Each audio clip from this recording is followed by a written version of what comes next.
মেয়েদের বয়স 14 থেকে 28 হওয়ার সময় বাবা মা বিয়ে দিতে থাকে, কিন্তু ছেলেদের আর্থিক সামর্থ্য না থাকার কারণে সঠিক বয়সে বিয়ে করতে পারে না, তাই চরিত্র শতভাগ ধ্বংস হয়ে যায়। মূল প্রশ্ন এই বিষয়ে অভিভাবকদের উদ্দেশ্যে কিছু বলেন, ছেলেদের চরিত্র যেন ভালো থাকে। এই প্রশ্ন সব জায়গা যেখানে যায় যুবকরা এই প্রশ্নের আপনার বন্যা ছুটায় দেয় এমন একটা অবস্থা।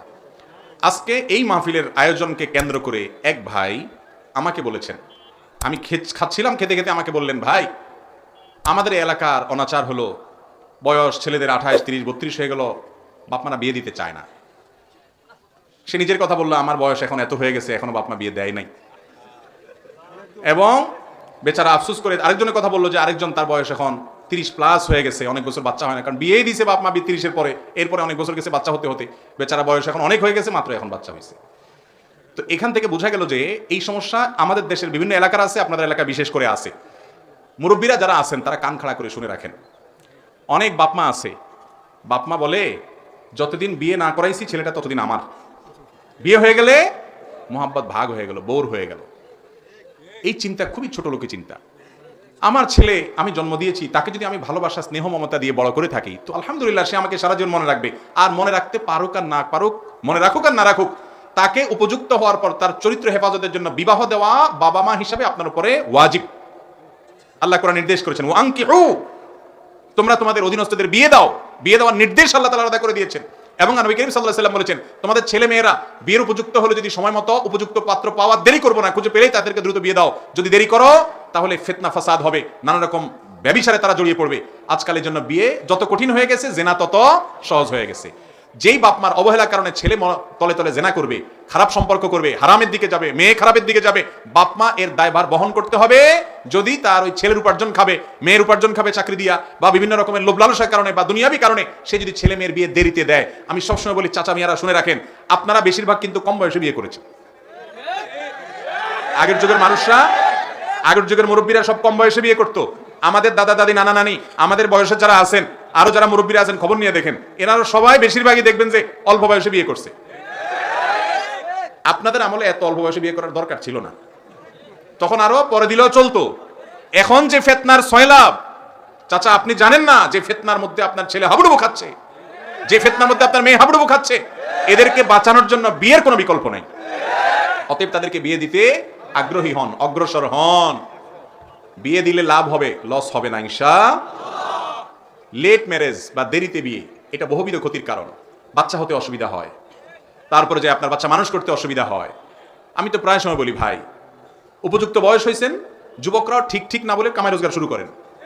শুধু কেবল ঠিক ঠিক বলবেন আর পয়সা কামায় ধান্দা নাই, শুধু বলবেন হুজুর ফতোয়া দেন আর বাপে বিয়ে করে দেখ, আমিও বোঝা আর বউটা এনে বোঝা করি বাপের উপরে, সেটাও তো চলবে না, এক হাতে তালি বাজবে না তো।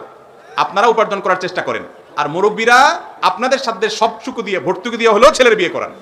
দেরি করিয়েন না বাবারা, সিরিয়াস কথা। জেনার গুনাহ ভয়াবহ গুনাহ, আপনি জানেনও না আপনার ছেলে কত দিকে জড়িয়ে যাচ্ছে, কত গুনাহে জড়িয়ে যাচ্ছে। আল্লাহ আমাদের মুরব্বীদের বোঝার তৌফিক দান করুন।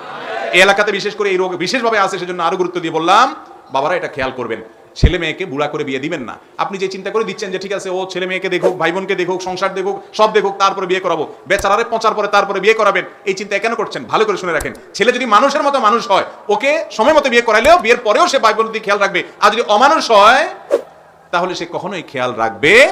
আর মানুষ মানুষের পালন কর্তা না, মানুষের পালন কর্তা কে? অতএব ও আপনাকে খাওয়াইলে খাবেন, না খাওয়াইলে খাবেন না এমন না, আপনার রব আপনাকে পালবে। রবের প্রতি বিশ্বাস রাখবেন ইনশাআল্লাহ। এরপর প্রশ্ন হলো, আমি বুকের উপরে হাত বাঁধি আর রফে দেন করি দেখে আমাকে মসজিদ থেকে বের করে দিয়েছে। এখন নামাজের কথা মনে পড়লে চোখ দিয়ে পানি আসে। আহা, কোথায় আমরা চলে গেছি আজ। কোন যুবক যদি রফে দেন করেন, আমিন জোরে বলেন, তিনি যদি এই জাতীয় হাদিস যেগুলো আছে সেগুলোর উপর আমল করেন, সেটা যদি আপনার ডিস্টার্ব হয়, যে আপনি জোরে আমিন শুনতে অভ্যস্ত না, আপনার এখানে কেউ পড়ে না, হঠাৎ একজন বলছে, আপনার অ্যাটেনশন ওই দিক গেছে, বা আপনি বিরক্ত বোধ করছেন কোনো কারণে, হাদিসে আছে এগুলো, সেগুলোর উপরে মুস্তাহিদদের ফোকাদের গবেষণা এটার উপর ভিত্তি করে আমল করেছে আল্লাহর বান্দা। যুবক মানুষ, যেখানে যুবকরা মসজিদ দিকে আসে না, এই যুবক আসছে, তাকে এটার কারণে ভৎসনা করা বা মসজিদে আসতে নিষেধ করা, এরকম যদি কোথাও ঘটে, এরকম অহরহ ঘটে আমার মনে হয় না, যদি 2-4টা ঘটনা ঘটে সেটা খুবই দুঃখজনক। যারা কাজগুলো করবেন তারা অন্যায়কারী হিসেবে আল্লাহর কাছে বিবেচিত হবে। আল্লাহর ঘরে আমাদের দেশে সুদখোরের আসার অনুমতি থাকে না? থাকে না? আপনাদের এলাকায় মসজিদগুলোতে সুদখোররা যায় না? ঘুষখোররা যায় না?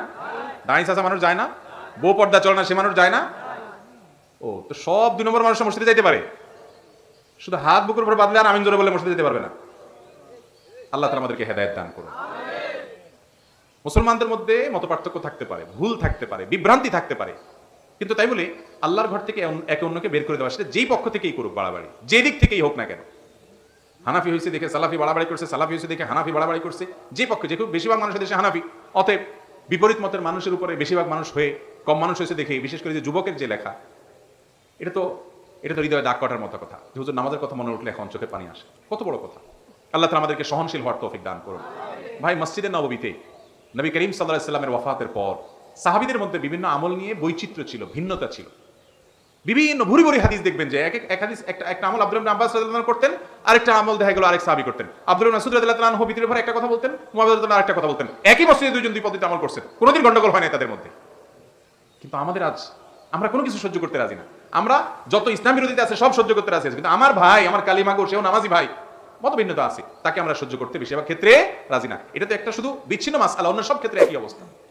অনেক এলাকায় প্রশ্ন করে, ভাই আমি একজন আহলে হাদিস, হানাফি পরিবারে ছেলে মেয়ে বিয়ে দিতে পারবো কিনা জিজ্ঞেস করে। একই কথা বিপরীত দিক থেকেও আসে। তো আমার প্রশ্ন হলো, সুদখোর, ঘুষখোর, 2 নম্বর, তাদের ফ্যামিলিতে মেয়ে বিয়ে দিতে পারেন কিনা, এই প্রশ্ন তো করেন না।